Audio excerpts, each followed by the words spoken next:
Assalamualaikum warahmatullahi wabarakatuh. Nama saya Muhammad Azlan bin Jitaudin. Nombor matrik AA191993. Ini saya akan menceritakan tentang coding yang telah saya buat, iaitu 4 different function dan satu coding. Okey, yang pertama ialah seperti biasa, hashtag include iOS string using namespace std. Lepas tu saya masukkan void name, address, num dan idle seperti pada soalan. Lepas tu saya masukkan in main dia, nama, address, num dan idle.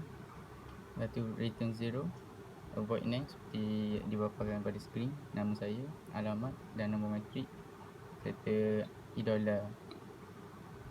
Okey, lepas selesai saya runkan program dan hasil yang terpapar pada skrin adalah sebagai output dia ialah yang berikut. Okey, itu sahaja daripada saya.